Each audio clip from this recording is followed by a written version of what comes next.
Good evening everyone. আজকে Sunday 12th of April, আর আজকে যাচ্ছিলাম চন্দননগরে একটি এক্সিবিশন ছিল, তার জন্যই রেডি হচ্ছিলাম। আর দেখো, এই দুটো জামার মধ্যে ভীষণ কনফিউজড হচ্ছিলাম কোনটা পরে যাব। তো দুটো ট্রাই করার পর প্রথম দুটো কোনোটাই ঠিকঠাক লাগছিল না, আর সেকেন্ডটাতে তো এত মোটা লাগছিল।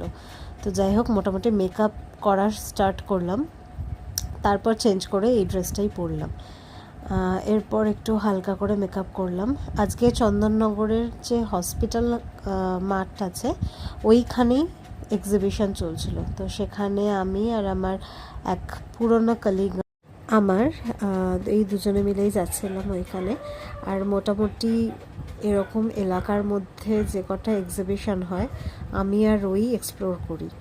আমরা দুজনে এক্সিবিশনে গিয়ে নানা রকম বুটিক কালেকশন দেখতে ভীষণ ভালোবাসি।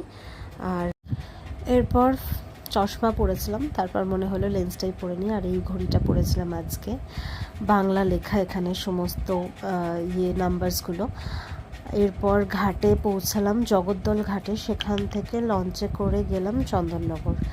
আর এই দেখো, বুটিকের সমস্ত কালেকশন, যেমন ড্রেসেস আছে, অর্নামেন্টস আছে, শাড়ি আছে, নানা রকমের জিনিস। এগুলো সব ক্রচেটের, বিভিন্ন ধরনের জিনিস। আমার তো একটা ক্রচেটের স্কার্ট কেনার খুব ইচ্ছা ছিল, যার জন্যই স্পেশালি যাওয়া, কিন্তু পাইনি সেরকম। ব্রেক নিয়ে একটু চিকেন ফ্রাই খেলাম, তারপর আবার শপিং করতে শুরু করলাম। এরপর শপিং করার পর আইসক্রিম খেলাম, তারপর লঞ্চে করে আবার বাড়ির উদ্দেশ্যে ফেরা। আর ডিনারে আজকে ছিল Mughlai. If you like the video, please hit the subscribe button. Thank you.